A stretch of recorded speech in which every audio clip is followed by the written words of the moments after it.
Compañero periodista y conocido comunicador, Florentín Díaz, bienvenido. Oye, Zailo, muchísimas gracias por haberme invitado, ¿no? Y por haberme llamado y interesarse pues, por este primer manual básico de periodistas frente a situaciones de riesgo de desastres. Un manual, como tú bien dijiste, para aquellos que están empezando en el mundo del periodismo y de la comunicación, y para aquellos que llevamos muchísimo tiempo, pues recordemos las bases, ¿no?, de las buenas prácticas deontológicas y sobre todo la ética periodista, sobre todo cuando nos enfrentamos a situaciones donde la sociedad se ve vulnerable, como sucedió, por ejemplo, en el volcán de La Palma, ¿no? Y es que el dolor es complejo, por eso decía que ese manual básico es fundamental en estos tiempos que corren hoy en día. Cuéntanos, por favor, porque a mí me parece muy interesante. Mira, este manual nació principalmente cuando yo estaba terminando mi trabajo fin de máster y no sabía de qué tema tratar. Entonces, al ver el volcán de La Palma, pues vi a varios comunicadores, a varios periodistas de medios nacionales, pues cómo se atrevían cuando se decían que no se acercasen a la lava, por ejemplo. Hacerse un selfie, hacerse ¿no? un selfie, ¿no? Porque al fin y al cabo los periodistas y los profesionales como tú y como yo, pues tenemos que ser también un ejemplo para la sociedad, porque si no... De hecho, hubo gente pues, que después siguió. Siguió a esos profesionales, ¿no? Pues ahí empezó la idea de escribir este manual. El libro es una autoedición, ¿vale? Todo lo he tenido que pagar yo, porque tú sabes perfectamente que a la hora de escribir y demás, pues yo no soy un gran escritor, ni tampoco soy tan conocido, entonces esto fue un libro donde me ayudó pues muchísimas personas a pagar pues los 100 primeros ejemplares, así que a todos aquellos muchísimas gracias. Y el título es cuando tú haces una cena en casa con amigos, cuando tú compras las cosas y demás, parece que todo te parece poco. No, señor, me faltó comprar más jamón, me faltó comprar un poquito más de queso. Contra, ¿por qué no haber comprado esto? Pues yo en el título hice un listado de tantos títulos y yo creo que me pasé con el título porque desastre. Claro, a lo mejor la gente piensa un desastre provocado por la propia naturaleza, que está más o menos controlado gracias a las nuevas tecnologías, pero también los desastres provocados o las crisis provocadas por los seres humanos, los incendios, los microplásticos, ahora que están tan de moda que botamos esa basura y plásticos, o los que nos llegan a las costas canarias, que está todo lleno de... Pero yo no creo que te hayas equivocado en el título, porque al leerlo, yo no solo pensé en situaciones como la reciente vivida en la isla de La Palma, o como cualquier otro... Que, o la cierto, guerra. Los propios incendios los hemos tenido también en esta tierra, o como está pasando en Ucrania, sino incluso en desastres desde el punto de vista de la tragedia que puede suponer pues el dolor aplicado por otra persona, también es un desastre. Un desastre, y por eso una crisis. Lo me de parecía interesantísimo. Ana y Olivia, por ejemplo, lo que sucedió exacto, con ella. que no tiene nada que ver con el medio ambiente. Exacto, pero son momentos tan delicados y esa información que se quiere transmitir, yo creo que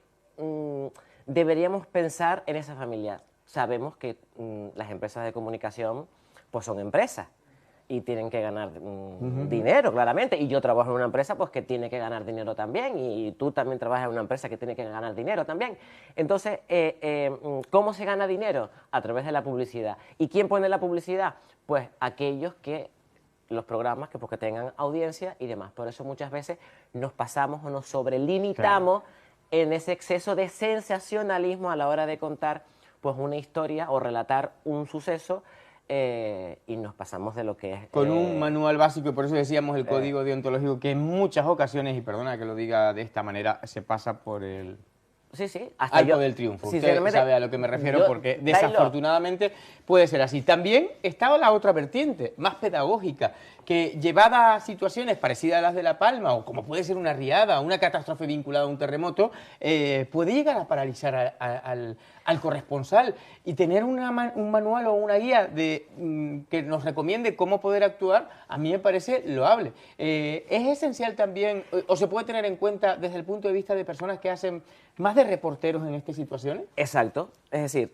este manual corrige en cierta medida pues a esos profesionales que se ponen delante de una cámara y como que les hace ver más o menos hasta dónde pueden llegar y qué es lo que pueden pues publicar, Me baso sobre todo en la UNESCO y en la ONU, que defiende muchísimo la libertad de expresión y defiende muchísimo a los periodistas en riesgo de catástrofe.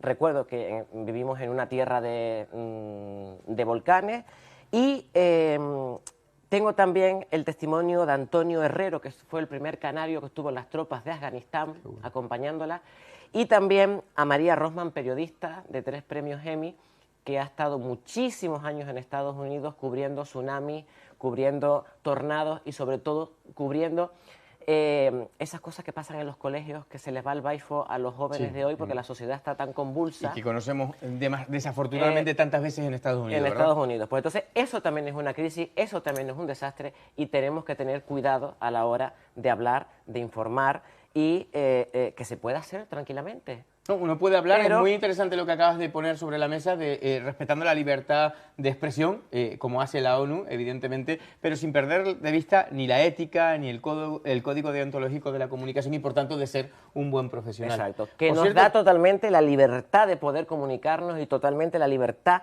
de poder expresarnos, pero eso sí, tampoco dejar a la víctima o a la persona a la que estamos entrevistando por los suelos. O que el periodista esté por encima de la persona. Déjame que eso lo veamos ahora un poquito más adelante, antes de entrar, porque claro, aquí está el límite de cómo abordar la información o la noticia. Hay periodistas que pretenden ser más importantes que la noticia que se está abordando. Y eso quería cerrar la entrevista con eso, porque creo que ahí has dado en el ombliguismo que en muchas ocasiones está detrás de esta profesión. Pero antes de esa pera tan amarga, déjame ir a una un poco más dulce. Wimarero de Pro, la presentación evidentemente fue en Wimar, la pudimos disfrutar el pasado 27, ¿no? Si no me equivoco. Exacto. ¿Qué tal fue? Cuéntanos las sensaciones, porque debe ser todo un honor para ti. Mira, yo sinceramente hablé con María Jesús Ledesma, ella trabaja en un gabinete de prensa, y yo le dije, María Jesús, yo no tengo dinero.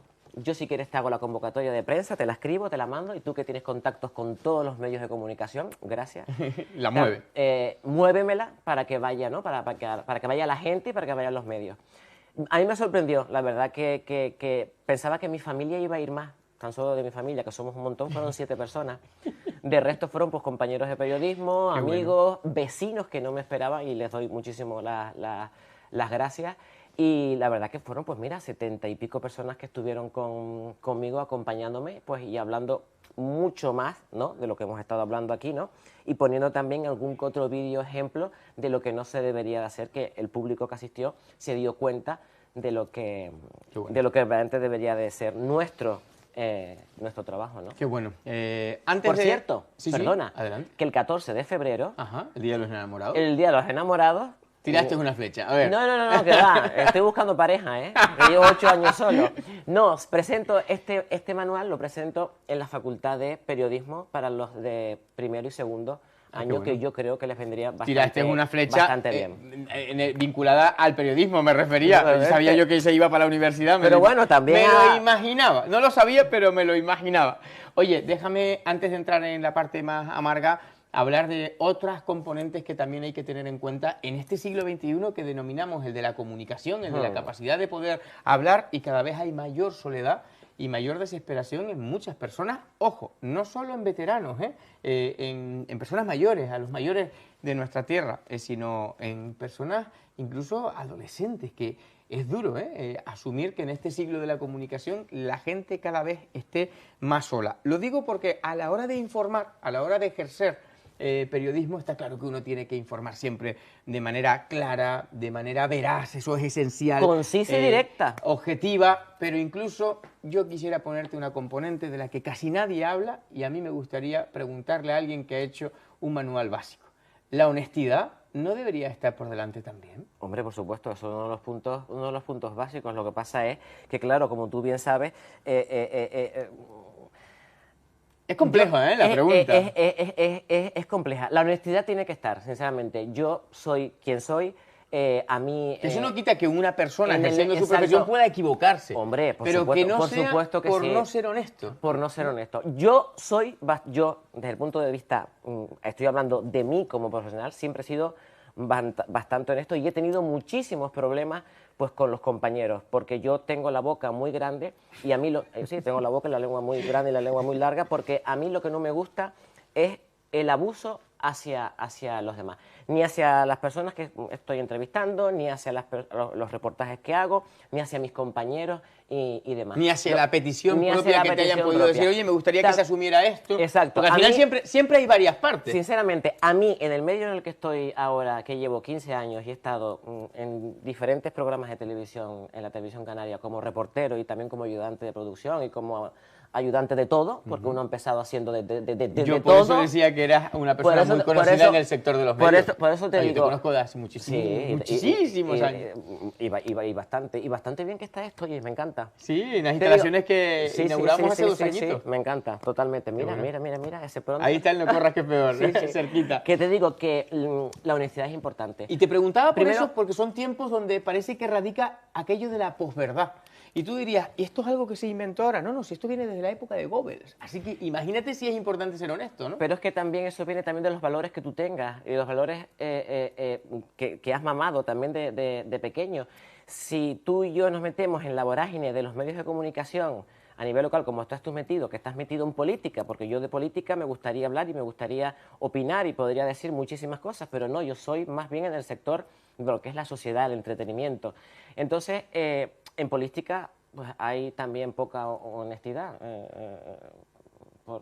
Sí, hay poca honestidad, hablar con mucha claridad. Hay que hablar tal. Pero, si hablábamos de lo del ombliguismo, déjame ponerlo desde la componente de también la empatía, ¿no? Primero con el espectador, que creo que es importante. Segundo, por si el asunto es un asunto de calado social, y la magnitud del mismo es mayúscula, pues tener en cuenta que debe haber un respeto. Está claro que si uno está abordando la noticia, lo que no puede ser es más importante, o estar, lo decías antes, muy bien, además con un gráfico, por encima de la propia noticia. Quizás sea uno de los errores más comunes en desastres de magnitud alta.